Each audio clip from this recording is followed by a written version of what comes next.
Hello everyone, कैसे हैं आप सब। एक बार पुनः शिव कोचिंग क्लासेस पर स्वागत है। बच्चों, class 12 chemistry NCERT chapter first में आज हम बात करेंगे हिमांक किसे कहते हैं, हिमांक में अवनमन क्या है बच्चों, और ग्राफी व्याख्या, साथ में उससे विलेय पदार्थ के आणविक द्रव्यमान की गणना, इस पर हम चर्चा करेंगे। हाँ, इसके पहले मैंने जो भी वीडियोस प्रोवाइड किया है चैनल में, यदि आप देख रहे हैं तो प्लेलिस्ट में क्रम से है बच्चों, आप लोग जाकर देखें। और जिन बच्चों ने अभी तक नोट्स नहीं लिया तो नोट्स के लिए मात्र 100 रुपए चार्ज लगता है। कॉन्टेक्ट नंबर है 9685 29 91 49 9685299149। प्रॉपर नोट्स आपको ऑल चैप्टर के विथ ऑब्जेक्टिव मिल जाएंगे पूरे न्यू एनसीईआरटी के अकॉर्डिंग बच्चों, ठीक है। तो जिनको भी नोट्स लेना है तो कॉन्टेक्ट नंबर 9685 29 91 49। चलिए शुरू करते हैं बच्चों। अणुसंख्यक गुणधर्म देख रहे थे। अणुसंख्यक गुणधर्म किसे कहा जाता है बच्चों, आप लोग बताओ। अणुसंख्यक गुणधर्म, अणुसंख्यक गुणधर्म कई बार क्वेश्चन पूछा गया है 2 नंबर में, और हर बोर्ड एग्जाम के लिए काफी इंपॉर्टेंट है अणुसंख्यक गुणधर्म, ठीक है। बिलियन के कुछ ऐसे गुण, बिलियन के कुछ ऐसे गुण जो कि विलेय के कणों की संख्या पर निर्भर करते हैं, वो आपके बच्चों अणुसंख्यक गुणधर्म कहलाते हैं। जैसे आप लोग हिमांक में अवनमन देखोगे, आज आपका वही टॉपिक है बच्चों। पहला जो हमारा था आप लोगों को बता देते हैं, वाष्प दाब में आपेक्षिक अवनमन। क्या बच्चों, वाष्प दाब में आपेक्षिक अवनमन, ठीक है। वाष्प दाब में आपेक्षिक अवनमन, ये आपका पहला था। दूसरा बच्चों, दूसरा जो आपका है क्वथनांक में उन्नयन। क्या, क्वथनांक में उन्नयन, ठीक है। क्वथनांक में उन्नयन याद रहना चाहिए, ऑब्जेक्टिव में यहां से क्वेश्चन पूछा जाता है, ठीक है। जो तीसरा है जिसे आज कंप्लीट करेंगे, हिमांक में अवनमन। क्या बच्चों, हिमांक में अवनमन, हिमांक में अवनमन, ठीक है। इसे आज हमारा टॉपिक है, इसे हम कंप्लीट करेंगे, अवनमन, ठीक है। और चौथा जो है बच्चों वो परासरण दाब है। क्या है, परासरण दाब। ये अगले लेक्चर में कंप्लीट हो जाएगा, परासरण दाब।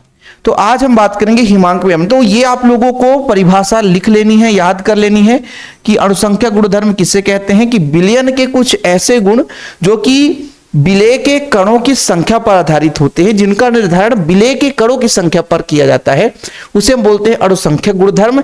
जैसे आपका वाष्प दाब में आपेक्षिक अवनमन, ठीक है। वाष्प दाब में आपेक्षिक अवनमन, ठीक है बच्चों। क्वथनांक में उन्नयन, हिमांक में अवनमन, ठीक है, और परासरण दाब। तो ये आपका अणुसंख्यक गुणधर्म हो गया, परिभाषा हमने कंप्लीट कर दी।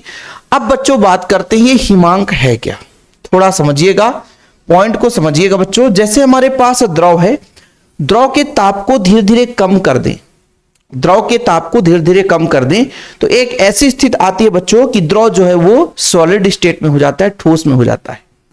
तो जब हमने तापमान की कमी कर दी है ना, तो वह ताप जिस ताप पर कोई द्रव है वो किस अवस्था में बदल जाए, ठोस अवस्था में।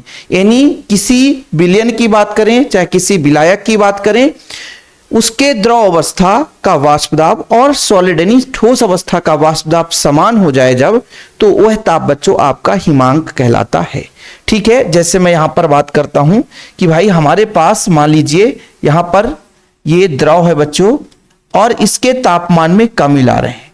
जब द्रव के तापमान में कमी लाएंगे एक ऐसी स्थिति आएगी कि ये ठोस अवस्था में हो जाएगा। किस अवस्था में, ठोस अवस्था में हो जाएगा।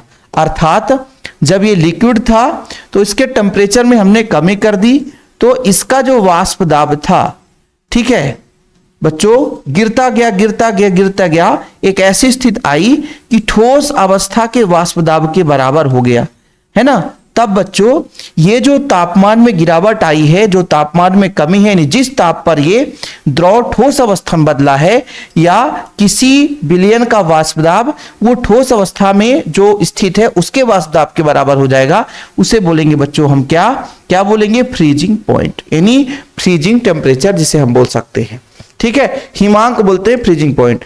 जैसे हमने कहा कि पात्र में हमने द्रव ले रखा बच्चों, द्रव ले रखा है, ठीक है। तो द्रव है तो द्रव का भी वाष्प दाब होगा, ये तो सबको पता है ना। ये बच्चों द्रव है, इसका भी वाष्प दाब होगा। जैसे इसको हमने एक बंद पात्र में रख दिया बच्चों, ठीक है, एक बंद पात्र में रख दिया, ठीक है। कुछ ऐसा करते हैं, थोड़ा सा अच्छा सा बनाते हैं। इसको अपन एक बंद पात्र में रख दिया तो इसमें वाष्प बना बच्चों, क्या बना, वाष्प। और वाष्प के द्वारा जो दाब लगाया जाता है वो वाष्प दाब कहलाता है, है ना, इसके द्वारा वाष्प के द्वारा जो दाब लगाया जाएगा बच्चों वो वाष्प दाब कहलाएगा। ये आपका जल है, मान लीजिए ये क्या है बच्चों, जल है, लेकिन इसके तापमान में कमी लाई जाए, धीरे धीरे धीरे धीरे इसके तापमान को कम किया जाए। तो जब तापमान को कम करेंगे ना प्यारे बच्चों, तो ये आपका स्टेट बदल जाएगा इसका, है ना। अब ये मान लीजिए ये ठोस के रूप में बन गया, ये अब बर्फ बन गया, लेकिन फिर भी बच्चों फिर भी इसका कुछ ना कुछ भले ही कम हो वाष्प, इसका भी वाष्प दाब होगा, इस ठोस में भी वाष्प दाब लगेगा। तो वह ताप जिस ताप पर द्रव अवस्था और ठोस अवस्था में वाष्प दाब में समानता आ जाती है बच्चों, उसे हम बोलते हैं हिमांक। देखिए किसी पदार्थ का हिमांक वह ताप है जिस पर उसके ठोस और द्रव अवस्थाओं के वाष्प दाब समान हो जाते हैं। वाष्प दाब को ही रिलेट करके हम चल रहे हैं बच्चों, ठीक है। जैसे यहां पर आपका मान लीजिए जल था, ये जल का वाष्प दाब होगा, इसके तापमान में कमी करते जाएं, कमी करते जाएं, कमी करते जाएं, जैसे जैसे इसके तापमान में कमी करेंगे तो वाष्प दाब में भी कमी आएगी। एक ऐसा स्थिति आएगा कि जैसे इसके बर्फ का वाष्प दाब था उतना ये समान हो जाएगा बच्चों, तो उस ताप को है ना हम क्या बोलेंगे, हिमांक। यानी कुल मिलाकर के जिस ताप पर, फ्रीज मतलब जमना, जिस ताप पर कोई द्रव ठोस अवस्था में बदल रहा है वो आपका हिमांक कहलाता है। और एक दूसरा परिभाषा, किसी पदार्थ का वह ताप जिस ताप पर ये द्रव अवस्था और ठोस अवस्था है ना, इन दोनों अवस्थाओं का वाष्प दाब समान हो जाए, उस स्थिति में बच्चों हम क्या बोलेंगे, हिमांक। जैसे मैं कहता हूं, अभी थोड़ा समझिएगा, जैसे मैं कहता हूं कि इसका वाष्प दाब बच्चों, इसका वाष्प दाब कितना है, 0.05 है, ठीक है बच्चों, इसका वाष्प दाब इतना है और इसका वाष्प दाब 0.5 है। तो टेम्परेचर कम करते गए, कम करते गए, कम करते गए, एक ऐसा तापमान आया कि इसका जो वायुमंडलीय दाब है वो 0.05 के बराबर हो गया, है ना। तो वो आपका ताप, जिस ताप पर ये 0.5 से 0.05 बन रहा बच्चों, वो आपका हिमांक कहला गया। समझ में आ गया, मतलब किसी पदार्थ का वह ताप जिस ताप पर उसके द्रव अवस्था का वाष्प दाब और ठोस अवस्था का वाष्प दाब समान हो जाए बच्चों, वो आपका क्या कहलाता है, हिमांक कहलाता है, फ्रीजिंग पॉइंट कहलाता है। ठीक है बच्चों, कोई दिक्कत तो नहीं है। अब थोड़ा समझिएगा, जैसे ही बच्चों देखिए, जैसे इसमें हम विलेय पदार्थ मिला देंगे, क्या मिला देंगे, विलेय पदार्थ, तो जब विलेय पदार्थ मिला दे देंगे बच्चों तो इसका वाष्प दाब कम हो जाता है, ठीक है, इसका वाष्प दाब कम हो जाएगा। और वाष्प दाब कम होने के कारण, जैसे मैं कहता हूं वाष्प दाब यहां था, तो अब इसका वाष्प दाब थोड़ा सा कम हो जाएगा, वाष्प दाब कम हो जाएगा, ठीक है। तो यहां पर बच्चों कहीं ना कहीं ठोस अवस्था तक पहुंचाने के लिए कम तापमान लगेगी, तो जो यहां पे ताप में गिरावट होगी, हिमांक में जो कमी होगी, उसी को बोलते हैं हिमांक अवनमन। ऐसा हम क्यों कह रहे थे, अब ये शुद्ध द्रव था, ये शुद्ध विलायक था बच्चों, क्या था, विलायक था, बात को समझिएगा, शुद्ध विलायक था, लेकिन जैसे इसमें विलेय मिला दिया तो विलयन हो गया, क्या हो गया, विलयन। और आप सबको पता है, अभी तक लेक्चर यदि आप लोगों ने देखा है ना, इसलिए तो कहता हूं क्रम से देखो मेरे भाई, मैं हाथ जोड़कर विनती करता हूं, जो बेहतरीन पढ़ना चाहता है तो क्रम से देखे कि भाई विलयन का जो वाष्प दाब है विलायक के वाष्प दाब से कम है, इसलिए मैंने इसके वाष्प दाब को थोड़ा सा नीचे रिप्रेजेंट कर दिया। तो जो आपका विलयन का वाष्प दाब है बच्चों, विलयन का जो वाष्प दाब है, विलयन का जो वाष्प दाब है हमेशा विलायक के वाष्प दाब से कम होता है, यानी शुद्ध विलायक के वाष्प दाब से कम होता है। तो ये वाष्प दाब थोड़ा सा नीचे कर दिया। अब इसको जैसे जैसे हम इसके तापमान को कमी करेंगे तो एक ऐसी स्थिति आएगा कि ठोस के वाष्प दाब के बराबर होगा। लेकिन कहीं ना कहीं बच्चों इन दोनों में डिफरेंस हुआ कि नहीं, कि शुद्ध जो हमारा विलायक था उसका वाष्प दाब अधिक था, तो इसके लिए फ्रीजिंग पॉइंट की जरूरत ज्यादा थी। लेकिन जैसे इसमें हमने विलयन मिला दिया, विलेय पदार्थ मिला दिया गया, तो इसमें जो क्या हो गई, थोड़ी सी तापमान में कमी आ गई, गिरावट आ गई, इसी को बोलते हैं हिमांक अवनमन। यानी बच्चों किसी शुद्ध विलायक में हमने जब विलेय मिलाया तो उसके हिमांक में क्या आ गई, कमी आ गई, जिसे हम क्या बोलते हैं बच्चों, हिमांक अवनमन बोलते हैं। क्या बोलते हैं, हिमांक अवनमन। किसी बच्चों को प्रॉब्लम हो तो बताओ, थोड़ा सा एक बार और समझाएंगे, क्योंकि ये पॉइंट यदि आपको क्लियर हो गया तो समझो सारा चीज आपसे बन गया। फिर ग्राफ व्याख्या हम करवाएंगे, विलेय के आणविक द्रव्यमान की गणना करेंगे। यदि आपको चीजें समझ में आ गई बच्चों, बेसिक चीजें, तो आपका सब कुछ क्लियर हो जाता है। ठीक है, एक बार फिर से समझा रहा हूं बच्चों। जैसे मैंने कहा, एक पात्र लिया बच्चों, ठीक है, इसमें मैंने द्रव भर दिया, ठीक है, ये क्या भर दिया बच्चों, द्रव भर दिया, ये हो गया द्रव, और ये आपका द्रव जो है शुद्ध विलायक है, शुद्ध विलायक है, तो यहां पर इसका वाष्प बनेगा बच्चों, और वाष्प के द्वारा दाब लगाया जाएगा, और इसके दाब को हम बोल देते हैं 0.5 ही लेके चलते हैं, 0.5 एटमॉस्फेयर, मतलब दाब हम पास्कल भी ऐसे 0.5 अभी इसका मतलब दाब है। ठीक है, चलो अब यहां पर यानी बच्चों ये कह रहा हूं कि मान लीजिए ये आपका शुद्ध विलायक है। क्या है? विलायक है, शुद्ध विलायक है, ध्यान रखिएगा। ठीक है, और इस स्थिति में इसका वाष्प दाब, इस स्थिति में इसका वाष्प दाब कितना है जानते हैं? 0.5 है। ठीक, अब जैसे ही इसमें बच्चों हम विलेय पदार्थ मिला देते हैं, क्या मिलाते हैं बच्चों? विलेय पदार्थ। ये पात्र ले लिया हमने और इसमें हम विलेय पदार्थ मिला दिया बच्चों, तो अब ये विलायक नहीं रह गया, ये आपका विलयन हो गया, ये विलयन हो गया। तो विलयन में उतना ज्यादा वाष्प नहीं बनेगा क्योंकि इसमें अवाष्पशील विलेय पदार्थ मिलाया हमने, तो यहां पर इसके वाष्प दाब में थोड़ी सी कमी आ जाएगी, मतलब इसके अपेक्षा और कम होगा। तो इसको मैं कहता हूं कि 0.4 है बच्चों। ठीक है, 0.4 है, मतलब इसका वाष्प दाब थोड़ा सा और कम है, यहां पे है। ये क्या है बच्चों? विलयन, विलयन का वाष्प दाब है, विलयन का वाष्प दाब है। ये 2 पॉइंट आपको क्लियर हुआ। इसका जो वाष्प दाब है वो 0.4 है। अब इन दोनों को ठंडा करेंगे, ठंडा करके एक ऐसी स्थिति पे लाएंगे प्यारे बच्चों, ठंडा करके एक ऐसी स्थिति पे लाएंगे कि इनका जो दाब है, जैसे मैं कहता हूं यहां पे ये बर्फ है, ये ठोस है, ये क्या है बच्चों? ठोस है ना, ये ठोस है। ये आपका शुद्ध विलायक था, ये क्या था बच्चों? विलायक था, ये शुद्ध विलायक था। ठीक है, और ये क्या था बच्चों? ये विलयन था। और मैं ये कहता हूं कि इनको जब हम ठंडा करेंगे तो ये सॉलिड स्टेट में कब होगा? जब यहां का जो दाब है, इसका जो दाब है बच्चों वो 0.05 हो जाएगा।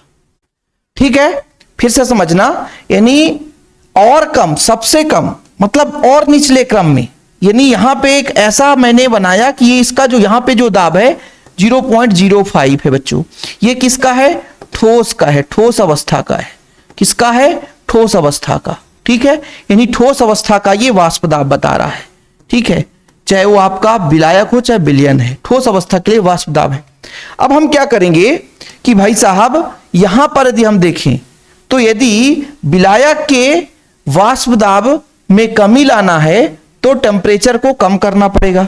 तो धीरे धीरे तापमान में गिरावट करेंगे और यहां तक पहुंचेगा तो ये सॉलिड अवस्था के वाष्प दाब के बराबर हो जाएगा, क्योंकि वाष्प दाब में कमी, इसके टेम्परेचर में धीरे धीरे कमी करेंगे बच्चों, तो वाष्प दाब में धीरे धीरे कमी आएगी। तो इसके संगत ताप हम टीवी रिप्रेजेंट कर देते हैं, या शुद्ध है तो T0 भी रिप्रेजेंट कर देते हैं। ठीक है, अब मैंने कहा विलयन में विलेय पदार्थ मिला दिया तो वाष्प दाब कम है तो थोड़ा सा नीचे रख दिया बच्चों, फिर भी इसके टेम्परेचर को धीरे धीरे करेंगे तो एक ऐसी स्थिति आएगी कि दोनों का कहीं ना कहीं जो विलयन का वाष्प दाब है ये गिरते गिरते 0.05 के बराबर आ जाएगा बच्चों। समझ में आया? तो इसके संगत ताप को यानी हम टीवी से रिप्रेजेंट कर देते हैं।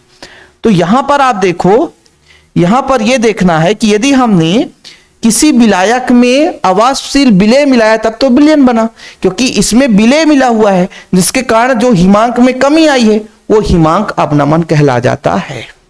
फिलहाल वह ताप जिस ताप से किसी द्रव अवस्था और सॉलिड अवस्था दोनों में वाष्प दाब समान हो जाए, मतलब इसके ठोस अवस्था के वाष्प दाब तक लाने के लिए इसके तापमान में कमी करनी पड़ेगी। तो जिस ताप पे बच्चों ये ठोस अवस्था में बदल जाता है वो आपका हिमांक है, फ्रीजिंग पॉइंट है।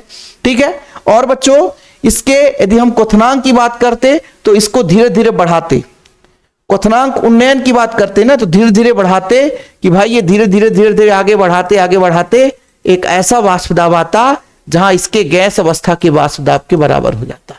इसको और बढ़ाना पड़ता तो क्वथनांक में उन्नयन होता है। देखो ना, क्वथनांक में उन्नयन क्यों होता है कि शुद्ध विलायक का इतना था, लेकिन बच्चों इसको हमको गैस अवस्था में बदलना है तो ज्यादा टेम्परेचर लग रहा है। सही है कि नहीं? तो इसमें क्वथनांक में उन्नयन होता है लेकिन हिमांक में कमी आती है। अब देख लो T0 भी ज्यादा है कि T भी ज्यादा है बच्चों, तो ये चीज हो जाता है। तो इससे आप लोग हिमांक अवनमन की परिभाषा भी तैयार कर लेंगे कि विलेय को विलायक में घोलने से उसके हिमांक में होने वाली कमी हिमांक अवनमन कहलाती है। ठीक है, भले ही 15 मिनट लग गया ना, अब ग्राफ में समझाऊंगा तो बहुत आसान हो जाएगा, क्योंकि ग्राफ का व्याख्या मैं पूरा लिख के लाता हूं, आपको परेशानी नहीं होगी और आप आसानी से कर पाएंगे। लेकिन ये कब? जब आपको मैं समझा दूंगा तभी हो पाएगा। ठीक है बच्चों, तो चलिए ग्राफ बनाते हैं फटाफट, बढ़िया तरीके से ग्राफ बनाते हैं। सबसे पहले हम 2 अक्ष ले लेते हैं बच्चों। ठीक है, कितने अक्ष? 2 अक्ष। 2 अक्ष कैसे? आपका एक अक्ष यहां से हो जाएगा, ये आपका एक अक्ष हो गया, यहां से कर लेते हैं। ठीक है, और दूसरा अक्ष बच्चों, दूसरा अक्ष हम ले लेते हैं यहां से, ये आपका हो गया वाई अक्ष, है ना, एक्स अक्ष सर। ठीक है, तो इसको अपन सॉरी ये आपका वाई अक्ष हो गया प्यारे बच्चों, और ये आपका एक्स अक्ष हो गया। ठीक है, ये किसको रिप्रेजेंट करेगा? वाष्प दाब को रिप्रेजेंट करेगा। किसको? वाष्प दाब को रिप्रेजेंट करेगा। ठीक है बच्चों, और ये जो आपका, ये किसको रिप्रेजेंट करेगा? ये तापमान को रिप्रेजेंट करेगा बच्चों, ये ताप को रिप्रेजेंट करेगा। ठीक है, किसको रिप्रेजेंट करेगा? ताप को रिप्रेजेंट करेगा। यहां तक क्लियर? चाहे वो विलेय हो, चाहे वो विलयन हो, शुद्ध विलायक हो, सबका एक निश्चित सॉलिड अवस्था में उसका वाष्प दाब होगा, यानी ठोस अवस्था में उसका कहीं ना कहीं निश्चित वाष्प दाब होगा। तो मैं मान के चलता हूं बच्चों कि चाहे वो आपका, क्या मान के चलें, चाहे वो आपका सॉलिड हो, है ना, सॉरी विलायक हो या विलयन हो, दोनों एक निश्चित टेम्परेचर पर वो सॉलिड स्टेट में आएंगे। उसके लिए अपन एक ग्राफ ऐसा बनाते हैं कि एक ग्राफ ऐसा है, ऐसा है। ठीक है, एक ग्राफ ऐसा है, या कि थोड़ा और नीचे से कर लेते हैं, ऐसा है। एक ग्राफ ऐसा है बच्चों जो कि ये बताता है कि ये ठोस अवस्था का ग्राफ है। ठीक है, ठोस अवस्था का ग्राफ क्यों? क्योंकि भाई साहब हो सकता है शुद्ध विलायक हो सकता है विलयन है। एक मैं यहां पे ग्राफ बनाता हूं, आप समझिएगा। अब थोड़ा सा मैं यहां पे बात करता हूं कि प्यारे बच्चों, यदि मैं आपको शुद्ध विलायक की बात करता हूं तो उसका वाष्प दाब थोड़ा सा अधिक होता है। तो मैं यहां पे शुद्ध विलायक ले लेता हूं, एक पॉइंट सी दे देता हूं बच्चों, शुद्ध विलायक है, शुद्ध विलायक है। ठीक है, और यदि मैं आपसे कह दूं, थोड़ा समझिएगा, यदि विलयन का वाष्प दाब कहूं तो बोलोगे सर विलयन का वाष्प दाब नीचे रहेगा, विलयन का वाष्प दाब नीचे रहेगा। क्यों? क्योंकि मैंने आपको बहुत बारीकी से समझाया कि जो बच्चों विलायक है इसका वाष्प दाब अधिक होता है और विलयन का वाष्प दाब कम होता है। मेरे प्यारे बच्चों, यहां पे 2 पॉइंट मैंने ले लिया क्योंकि ये वाष्प दाब के ग्राफ को बताता है। तो मैंने ये कहा कि विलायक का वाष्प दाब क्या है, थोड़ा सा अधिक है, और विलयन का वाष्प दाब कम है नॉर्मल टेम्परेचर पर। लेकिन जैसे जैसे हम टेम्परेचर कम करते जा रहे हैं, समझिएगा बच्चों, तो जैसे जैसे टेम्परेचर हम कम करते जाएंगे, कम करते जाएंगे, कम करते जाएंगे, एक ऐसी स्थिति आएगी जहां पे वो सॉलिड अवस्था में टच हो जाएगा। मतलब यहां पर जो वाष्प दाब है ये घट करके ये ठोस अवस्था के वाष्प दाब के बराबर हो गया। ठीक है, ये चीज हो गया। ऐसे ही बच्चों, ऐसे ही हम यहां पर ये विलयन का था तो इसको भी नीचे ऐसे करते गए, करते गए, ऐसी स्थिति आई बच्चों कि ये यहां पे टच हो गया, टच हो गया। मतलब ये जो आपका बच्चों, ये किसका ग्राफ बताने लग गया? ये ग्राफ बताने लग गया किसका? विलयन का। क्यों? क्योंकि भाई इसको थोड़ा और अच्छे तरीके से समझने के लिए अपन इसको थोड़ा और नीचे कर लेते हैं, क्योंकि है ना, इसको यहां पर ले लेते हैं, यहां पर ले लेते हैं। ठीक है, अब इसको हम ऐसे कम करते जाएंगे, तापमान कम करते जाएंगे, एक ऐसी स्थिति आएगी बच्चों कि विलयन का जो वाष्प दाब है, ये जो सॉलिड अवस्था के लिए है, इसके वाष्प दाब के बराबर हो जाएगी। ठीक है, अब आप कहोगे सर विलायक का वाष्प वक्र ऊपर है, विलयन का वक्र नीचे क्यों है? क्योंकि आप सबको पता है कि विलायक का वाष्प दाब हमेशा अधिक होता है, इसलिए वाष्प दाब के क्रम में ऊपर है। और जैसे जैसे हमने बच्चों टेम्परेचर कम करते गया तो वो सॉलिड स्टेट में आकर के, है ना, जो इसका वाष्प दाब था विलयन या विलायक का, उस ठोस अवस्था के वाष्प दाब के बराबर आ जाती है। ठीक है, अब इसके संगत ताप हम लेते हैं, देखिएगा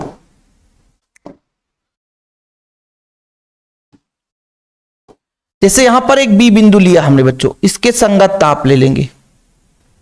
ठीक है, ये विलायक के लिए था, और एक इसके संगत ताप ले लेंगे। ठीक, ये चीज हो गया। ठीक है, तो विलयन का हमने कहा था, क्या बोला था बच्चों, कि इसका हो जाएगा आपका टीवी और इसका हो जाएगा टी नॉट। बॉइलिंग पॉइंट नहीं sir, freezing point, freezing point यानी एफ होना चाहिए। ठीक है, और ये आपका T0 है। कहीं पे टीवी तो नहीं लिखा हूं, कहीं भी टीवी तो नहीं लिखा हूं, ये है बॉइलिंग पॉइंट लिख दिया, जबकि यहां पर क्या लिखना चाहिए सर, यहां पे लिखना चाहिए हमको, यहां पे क्या लिखना चाहिए, थोड़ा सा ध्यान देना, यहां पे लिखना चाहिए TF। ठीक है बच्चों, क्या लिखना चाहिए, TF, फ्रीजिंग पॉइंट है। ठीक, ये चीज थोड़ा समझिएगा, ये ग्राफ एक बार समझ में आ गया तो पूरा कहानी क्लियर हो जाएगा बच्चों। जैसे मैं बिंदु ए दे देता हूं, ABC, और इसको D दे देता हूं, और यहां पर E दे देता हूं। मुझे अपनी इच्छा अनुसार देना है कि AB जो है बच्चों, ये ठोस अवस्था का ग्राफ है, ठोस अवस्था के वाष्प दाब के ग्राफ को बताता है। आगे कहानी आप देखोगे ना, देखो बच्चों, ये जो आपका AB कहीं पे है क्या, यहां पे नहीं लिखा है, चलो DE जो है वो BC है, चलो इस पे नहीं लिखा हुआ है, मैं आपको समझा दूंगा। ठीक है, यहां पर जो आपका AB है ठोस अवस्था के वक्र को दर्शाता है कि इस अवस्था पे, है ना, ठोस अवस्था का वाष्प दाब है, क्योंकि कोई भी पदार्थ हो, है ना, वो ठोस अवस्था में उसका कुछ ना कुछ वाष्प दाब होगा ही होगा। ठीक है, और बच्चों ये जो BC है ये आपके शुद्ध विलायक के वाष्प दाब के वक्र को बताता है। ठीक है, और जो DE है बच्चों, ये विलयन के वाष्प दाब के वक्र को बताता है।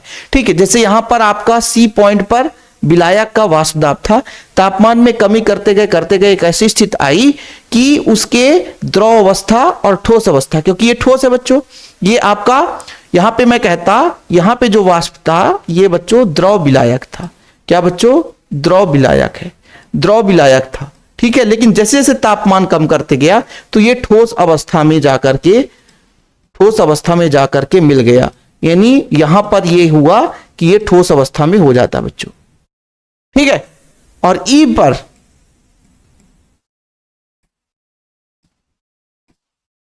क्या है, ये द्रव विलयन है। ठीक, तो ये वक्र हो गया बच्चों। हमने एक ग्राफ खींचा जिसमें OX अक्ष ताप को रिप्रेजेंट करता है और OY वाष्प दाब को रिप्रेजेंट करता है। देखिएगा बच्चों, पहला क्या है, ताप वृद्धि के कारण विलायक और विलयन दोनों के वाष्प दाब में वृद्धि होती है। आप देख लो, यदि ताप बढ़ाएंगे बच्चों तो वाष्प दाब में वृद्धि होगी, तापमान में कमी करेंगे तो वाष्प दाब में कमी आएगी। हमने इस पे तापमान में कमी की है, यदि तापमान यदि बढ़ाते जाएंगे तो वाष्प दाब में बढ़ता जाएगा, यानी चाहे विलायक हो चाहे विलयन हो। ये ग्राफ क्या बताता है, आप खुद देख लो ना, ग्राफ से आपको क्या सीख रहे हो, यदि हम तापमान धीरे धीरे आगे बढ़ाएंगे तो ये वक्र ऊपर की ओर जाता है, यानी वाष्प दाब में वृद्धि होती है। वाष्प दाब का वक्र है ऊपर की ओर, जैसे जैसे तापमान बढ़ाएंगे तो वाष्प दाब भी बढ़ता जाएगा, तापमान कम करेंगे वाष्प दाब में कमी आएगी। ठीक है, तो ये चीज हो गया बच्चों। दूसरा पॉइंट है, विलयन का वाष्प दाब दर्शाने वाला वक्र DE शुद्ध विलायक के वाष्प दाब दर्शाने वाले वक्र BE के नीचे है, क्योंकि निश्चित ताप पर विलयन का वाष्प दाब शुद्ध विलायक वाष्प दाब से हमेशा कम होता है। देख लो, ये जो आपका बच्चों DE है ये आपके विलयन का वक्र है, जो BC है ये आपके विलायक का वक्र है। तो शुद्ध अवस्था में यदि हम विलायक की बात करें तो विलायक का वाष्प दाब हमेशा अधिक होता है विलयन से, इसलिए विलायक को ऊपर और विलयन के वक्र को नीचे दर्शाया गया है। या ऐसे लिख सकते हो कि विलयन का वाष्प दाब हमेशा शुद्ध विलायक के वाष्प दाब से कम होता है, इसलिए विलयन का वक्र नीचे है और विलायक का वक्र ऊपर है। ठीक है, तीसरा पॉइंट बच्चों, बिंदु B पर ठोस हुए विलायक तथा द्रव विलायक के वाष्प दाब समान है। यहां पर देखो बच्चों, ये बिंदु B है जो यहां पर ठोस अवस्था में आकर के परिवर्तित हो गया है। यहां पर कौन सा कलर हम ले लें जो कि थोड़ा सा अलग रहे, रेड कलर ले लेते हैं। यहां पर बच्चों एक ऐसा बिंदु है, बिंदु B पर एक ऐसा बिंदु है कि ये जो द्रव विलायक है और ये ठोस अवस्था में बदला है, यानी ठोस विलायक दोनों का वाष्प दाब समान हो जाता है, जिसके संगत ताप, किस ताप पर ये द्रव विलायक और ठोस अवस्था का वाष्प दाब समान हुआ है, तो उसके संगत ताप T0F है बच्चों। क्या है, T0F है। कहां पहुंच गए, क्या है, T0F है। ठीक है, ये देख लो आप, T0F कर लिया हमने। बिंदु डी पर ठोस हुए विलायक और द्रव विलयन के वाष्प दाब वक्र मिलते हैं बच्चों, है ना। तो क्योंकि बिंदु डी पर ठोस एवं द्रव अवस्था में वाष्प दाब समान है, इस बिंदु के संगत विलयन का हिमांक TF ले लिया हमने। कहने का तात्पर्य हुआ कि जो द्रव विलयन है वो ठोस विलायक पर बिंदु डी पर मिला है। कहां पर मिला है, बिंदु डी पर। मतलब ये जो द्रव था ये सॉलिड अवस्था में यहां पर ही परिवर्तित हुआ है, तो इसके संगत ताप TF हमने कर दिया है बच्चों।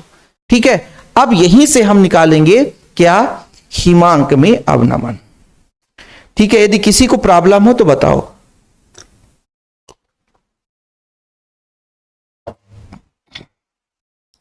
ठीक है, तो इसको यदि थोड़ा सा आप लोग यहां पे ठोस विलायक लिख दो तो और अच्छा है ना।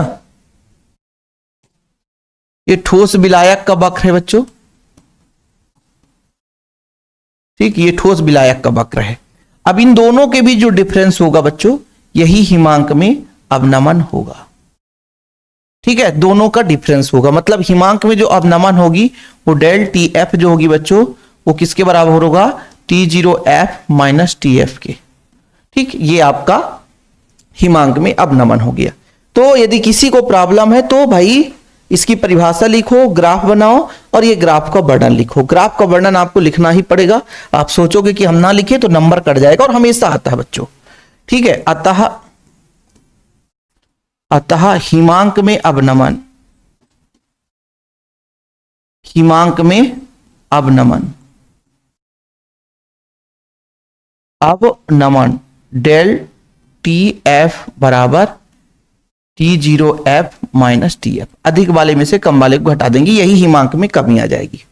अब बच्चों आप सबको पता है कि मैंने यहां पे समझाया आपको बड़े प्यार से कि ये हिमांक में कमी क्यों आई है, क्योंकि विलायक में हमने विलेय पदार्थ मिलाया है।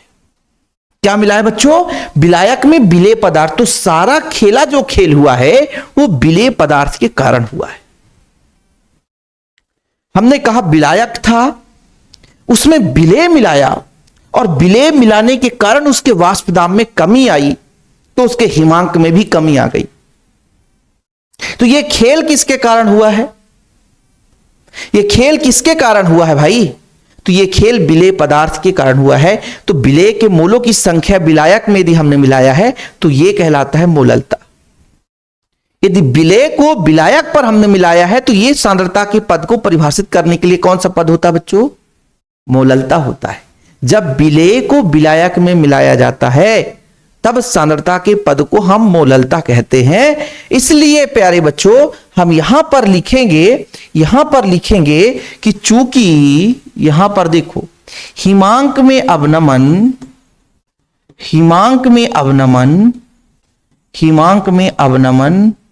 किसके कारण होगा बच्चों, अवनमन चूंकि ना लिखो, हिमांक में अवनमन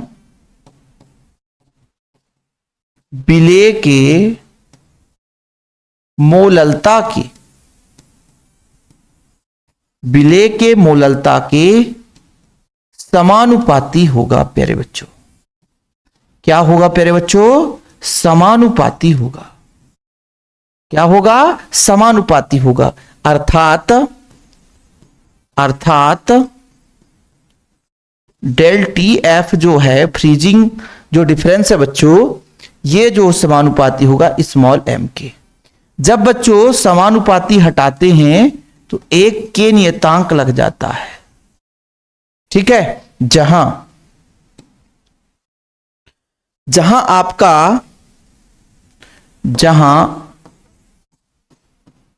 KF क्या है बच्चों, मोलल अवनमन, मोलल हिमांक अवनमन स्थिरांक, मोलल हिमांक अवनमन स्थिरांक है। मोलल हिमांक अवनमन स्थिरांक है बच्चों, KF। इतना नोट डाउन कर लो। ठीक है, इसी से विलेय पदार्थ के आणविक द्रव्यमान की गणना कर लेते हैं बच्चों। देखना इतना आप लोग स्क्रीनशॉट ले लिए होंगे, ठीक है, क्योंकि आगे भी अभी हमें काम है बच्चों। ठीक है, थोड़ा सा अभी और एक दो लाइन है। ठीक, तो चूंकि आपने पढ़ लिया कि चूंकि डेल्टा टी एफ बराबर क्या होता है, के एफ स्मॉल एम। यदि प्यारे बच्चों, यदि मोललता का मान 1 हो जाए, इकाई हो जाए, तब मतलब 1 मोल है ना विलेय पदार्थ 1000 ग्राम विलायक में उपस्थित है। यदि 1 मोलल विलयन, तब डेल टी एफ बराबर हो जाएगा, 1 रखेंगे के एफ इंटू 1, तो 1 का मल्टीप्लाई होगा तो कुछ परिवर्तन होगा नहीं बच्चों, ये के एफ के बराबर होगा, ये के एफ के बराबर होगा। मतलब आप लोग थोड़ा सा एक लाइन में मुझे बताएंगे क्या कि किसी विलयन में मोलल हिमांक अवनमन स्थिरांक हिमांक अवनमन के बराबर होगा, लेकिन कब? जब विलयन में 1 मोल विलेय पदार्थ 1000 ग्राम विलायक में उपस्थित हो। यानी 1 मोलल विलयन का जो भी हिमांक अवनमन होगा बच्चों, वही मोलल हिमांक अवनमन स्थिरांक कहलाएगा। 1 मोलल विलयन का मतलब 1 मोल विलेय पदार्थ 1000 ग्राम विलायक में घुला हो, तब जो हिमांक अवनमन होगी वही मोलल हिमांक अवनमन स्थिरांक कहलाएगा। यानी किसी विलयन का मोलल अवनमन हिमांक स्थिरांक हिमांक अवनमन के उस मान के बराबर होता है जो कि 1 मोल विलेय पदार्थ 1000 ग्राम विलायक में मिलाने से उत्पन्न होता है। अब आपको थोड़ा सा डाउट लगेगा ना, हमने कहा मोललता 1 है, यानी 1 मोलल विलयन है। 1 मोलल विलयन का मतलब 1 मोल विलेय पदार्थ 1000 ग्राम विलायक में उपस्थित हो, तो जो हिमांक में कमी आएगी वही मोलल हिमांक अवनमन स्थिरांक कहलाता है। किसी को लिखना है तो लिख सकता है कि किसी विलयन का मोलल हिमांक अवनमन स्थिरांक उस हिमांक अवनमन के बराबर होता है जो 1 ग्राम मोल विलेय को 1000 ग्राम विलायक में विलेय करने से उत्पन्न होता है। बोलो सर लिख दो ना, लिख दोगे तो हमें और बहुत आसान हो जाएगा। ठीक है बच्चों, तो यहां पर लिख देता हूं मैं कि किसी विलयन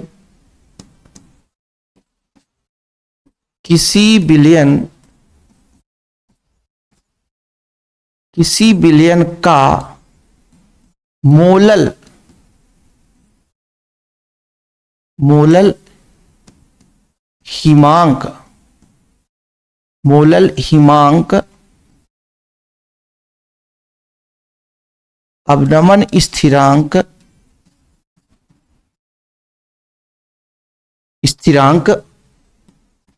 हिमांक अवनमन स्थिरांक उस हिमांक अवनमन के बराबर होगा, क्योंकि डेल टी एफ हिमांक अवनमन है, हिमांक अवनमन के बराबर होगा जो 1 ग्राम मोल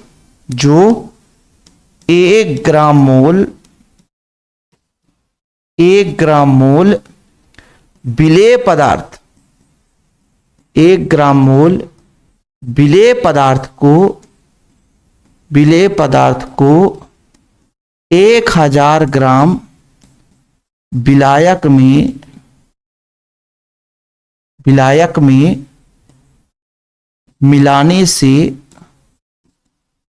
मिलाने से उत्पन्न होता है। ठीक है, तो आपको भी परेशानी नहीं होगी, और यदि इतना में भी परेशानी होगी तो फिर आपको कोई नहीं पढ़ा सकता है। ठीक है, अब इसी से हम जानते हो क्या निकालते हैं बच्चों?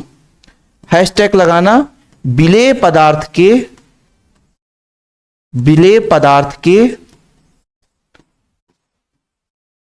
आणविक द्रव्यमान की गणना।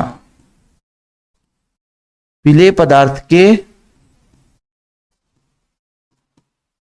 आणविक द्रव्यमान की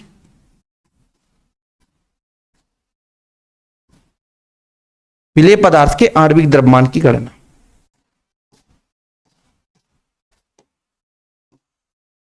ठीक, अब इससे आप लोग विलेय पदार्थ के आणविक द्रव्यमान की गणना कैसे करोगे?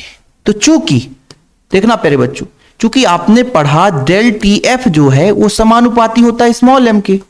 डेल टी एफ हो जाएगा बराबर के एफ एम हो जाएगा। ये चीज आपने पढ़ लिया, ये आपने पढ़ लिया ना, पढ़ा कि नहीं पढ़ा? पढ़ लिया ना बच्चों। इसी से अपन को काम करना है।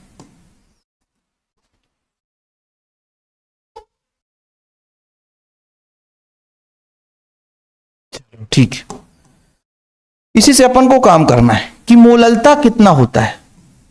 मोललता कितना होता है? डब्ल्यू बी बटा एम बी गुणे 1000 बटा डब्ल्यू ए। समीकरण 1 से, समीकरण 1 में वैल्यू पुट कर दो। समीकरण 1 से, समीकरण 1 से,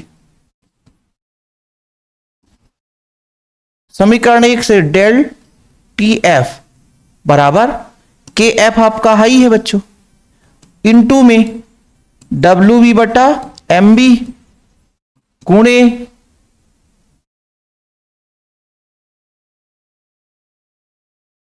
डब्ल्यू बी बटा एम बी गुणे 1000 बटा डब्ल्यू ए। ठीक है, ये चीज हो गया। अब अपन को क्या करना है कि हमको एम बी का मान निकालना है। विलेय पदार्थ का आणविक द्रव्यमान मतलब एम बी। तो एम बी निकालने के लिए अपन को क्या करना पड़ेगा? पक्षांतर करना पड़ेगा। पक्षांतर करना पड़ेगा। तो के एफ रहने दो बच्चों, गुणे में डब्ल्यू बी बटा में एम बी के जगह delta T F, delta T F into 1000 बटा डब्ल्यू ए। ठीक है, ठीक है बच्चों, ये चीज हो गया। और इसी का हमको न्यूमेरिकल क्वेश्चन आता है। इसी का न्यूमेरिकल क्वेश्चन आता है बच्चों, इसी का न्यूमेरिकल क्वेश्चन आता है। ठीक है, ये आपका, ठीक है, इसी का न्यूमेरिकल क्वेश्चन आता है। तो आप लोग इसे नोट डाउन कर लेना, ये फार्मूला आपको बहुत काम आएगा आगे चल करके। अब मैं आपसे बता देता हूं ये WBMB है क्या, थोड़ा सा आपको पता होना चाहिए। हर वीडियो में बताता हूं, लेकिन मैं ये सोचता हूं भाई किसी को डाउट ना रह जाए, नहीं तो हमेशा कहोगे सर ने पढ़ाया था हमें पता ही नहीं कहां से आ गया। विलयन 2 घटकों से मिलकर बना होता है। एक तो आपका होता है विलायक। क्या होता है मेरे बच्चों? विलायक। बीच बीच में गोल होता है और कहां जाकर के छिप जाता है पता नहीं। और दूसरा आपका विलेय। विलेय को बी से रिप्रेजेंट करते हैं, विलायक को ए से। तो जब हम द्रव्यमान की बात करेंगे, द्रव्यमान की बात करेंगे बच्चों, इसकी द्रव्यमान की बात करेंगे, द्रव्यमान की बात करेंगे तो डब्ल्यू ए और इसका द्रव्यमान डब्ल्यू बी। ठीक है, डब्ल्यू बी। क्या बच्चों? W B. लेकिन जब हम आणविक द्रव्यमान की बात करेंगे तो आपका एम ए और इसका हो जाएगा एम बी। ठीक है, तो विलेय का आणविक द्रव्यमान एम बी और विलायक के आणविक द्रव्यमान को एम ए से रिप्रेजेंट करेंगे। वही चीज ये फार्मूला में है। हाँ, मोललता पर आपने यदि क्लास नहीं देखा है तो फिर आपकी बहुत बड़ी मिस्टेक है।